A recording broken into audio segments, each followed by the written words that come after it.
Oh my goodness me, where to start?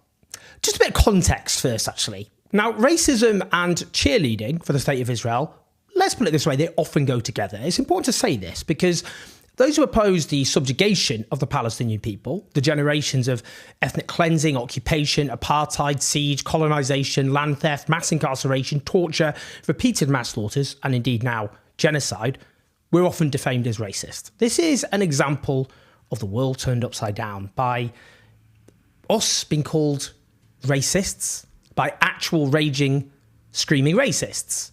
An odd redefinition of racism, to say the least. So if you cheerlead for the subjugation of an entire people by a state whose politicians, army officers and media outlets repeatedly make clear they regard that subjugated people as inferior, indeed that's codified in law, not a racist. If you believe in equal rights for all who live in historic Palestine, for example, you're a racist. At the same time, of course, we've seen the rise of an authoritarian far right in the Western world, not least in the United States, which has felt ever more emboldened about its racism, not least its anti-Muslim hate. That brings me on to this latest example, CNN. That's where this happened. The target was Mehdi Hasan, a friend of mine, brilliant journalist. I proudly work with him, of course, at Zetio. He was on a show alongside someone called Ryan Gudersky, someone I'm glad to say I was not previously familiar with. I wish it had stayed that way. He's part of the wave of right-wing extremists who have been elevated by the rise of Donald Trump and his far-right movement. Now, this segment really does underline the depths to which we have plunged. If you don't want to be called Nazis, stop doing... You're called an anti-Semite more than anyone else's table. Yeah. And people will sit there and... No, by me. I never called you an anti-Semite. Okay. I mean, I'm not sitting here saying... I'm a supporter of the Palestinians, so I'm used to it. Yeah, I hope your beeper doesn't go off. The thing is that... Did you just say I should die? You should not... No, Did you just say I should be killed? No, I did not say that. No, I did not say that. Hold on. Did your guest just say I should be killed on live TV? I said I hope you don't... Guys, let me just stop. You said you hope my beeper doesn't go off. Because you said I'm a big supporter of the Palestinians. Of Hamas? Guys, let me stop. I said Palestinian. Are you a supporter of Hamas? what? No, of course I'm not. I apologize. Are you a racist, violent person inciting violence against Ryan, Ryan. that's disgusting. That is completely... I apologize. Good job, CNN. Let's have first block say the Muslim guy should be blown up on TV. Don't say then I apologize. You literally... I thought you said Hamas. You didn't think I said Hamas. I said I supported Palestinian rights. Yes, I did. Why? Because when you hear what's funny is Rudy Giuliani said this yesterday, so you're a great guest to be here to defend Rudy Giuliani. I wasn't going to entertain nonsense today, and so at this point, this is what we're in now. This is America in 2024. Here's what I will say. Forget the racism. That's right. It's I should die. I didn't say that. You said, die. what does beeper mean? Don't give me a faint ignorance. I did not say you should die. Why did you say with my beeper go? What did you mean? What did you mean by the beeper?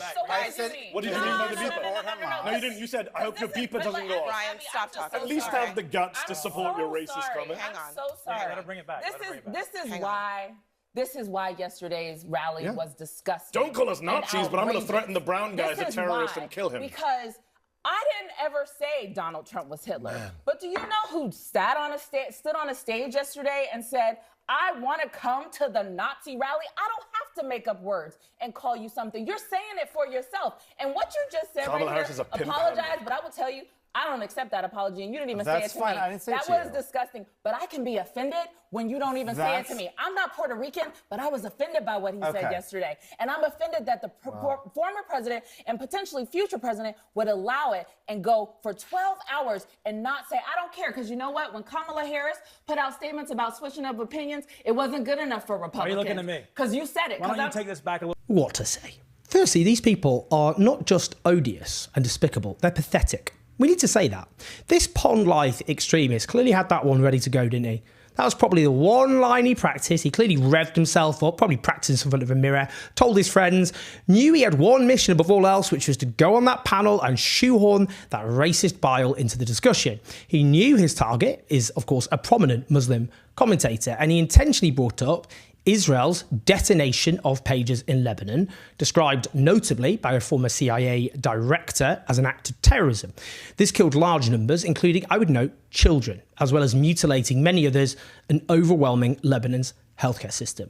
A clearly racist attack here, but look how pathetic he is. Look how he flails around, humiliated. He thought he was such the big guy as he walked into the studio with that in his pocket, didn't he? And then acts like a 5-year-old who just wet himself in front of class. Let's also hear this subsequently from the show's anchor, Abby Phillip. When we get this discussion started, you'll see that Ryan is not at the table. There is a line that was crossed there, and it's not acceptable to me.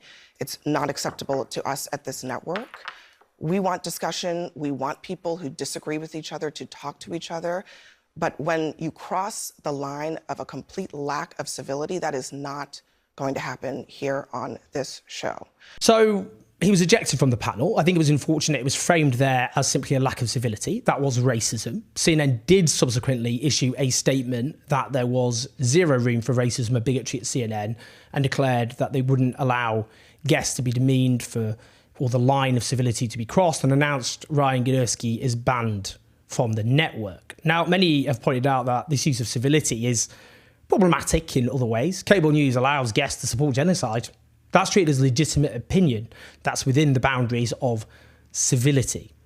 As for Ryan Girdusky, well, this embarrassing, odious performance continued on social media. He tweeted out, "You can stay on CNN if you falsely call every Republican a Nazi and have taken money from Qatar-funded media. Apparently, you can't go on CNN if you make a joke. I'm glad America gets to see what CNN stands for."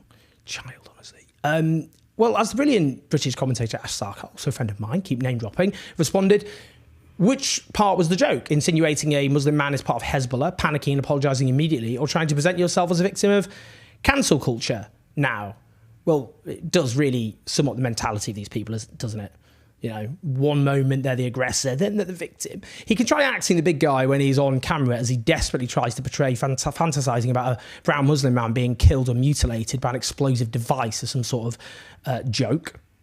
I mean, there's something rather menacing going on here that I would note, and that is the fantasies of the rising Western far-right and pro-Israel cheerleaders, which clearly overlap and intersect, about the elimination of anyone who they think challenges them.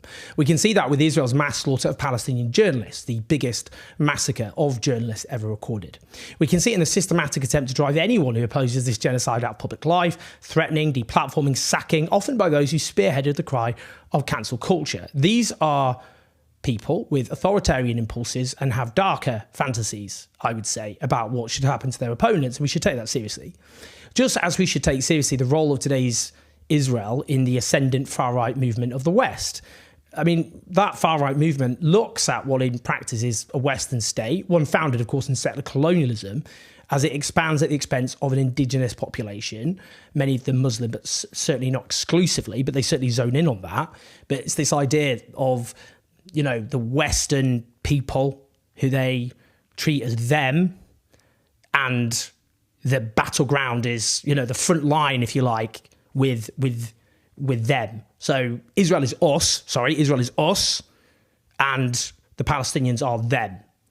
And they see that as a kind of template. And, you know, not all, of course, of the Palestinian people are Muslim, but they do focus on that fact because they see this as a model when it comes to minorities within the West and for the relationship between the West and the global South. And we can see that with far-right movements in Europe, like in France, in Spain. We can see it with Viktor Orban's far-right regime in Hungary, which is deeply anti-Semitic. We can see it with the likes of Richard Spencer, a US neo-Nazi who has repeatedly used hate speech against Jewish people, who also calls himself a white Zionist, praising Israel's Jewish nation-state law, which cements supremacy for the Jewish population in Israel above everyone else, and we have to take that deadly seriously. On that note, here is a request for your help in one of the most important projects we've so far done on this channel. Is the Democratic Party's complicity in genocide in Palestine going to sink it in these elections?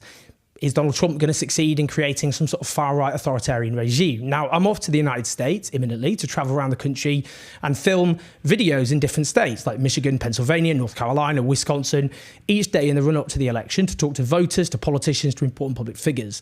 All this is very expensive, to say the least. The cost of hiring and paying local videographers for so many videos, let alone all the other costs, is a vast amount of money. And this channel obviously is only made possible by you at patreon.com/ownjose84. There's also the question of what happens after the election. We don't know what turmoil could follow. I'd like to be in a position to be able to directly report on it. How much I can do that, how long I can stay for, to be frank, that depends on you. I do think I'll be asking the sorts of questions so much the mainstream media don't ask, which I do feel is a big part of the reason why we're in this mess. For some other context, we've spent ages working on one of the most important pieces of work that I've done an investigative series to do with Israel and Palestine. It's cost £20,000 to have it legaled. I'll come back to that when it's published. Obviously, I'm desperate to do more work like that, but I can't unless it's afforded. So if you want to support this work at patreon.com/OwenJones84 with whatever you can afford, that's hugely appreciated. No pressure. I know things are very tough for so many who follows this channel, and we will persevere. Come on, mate. With that said, please like and subscribe. You can support the channel, patreon.com/OwenJones84 if you're able to do so. But otherwise, you know, spread the video. Share your comments, your thoughts. Subscribe. Speak to you soon.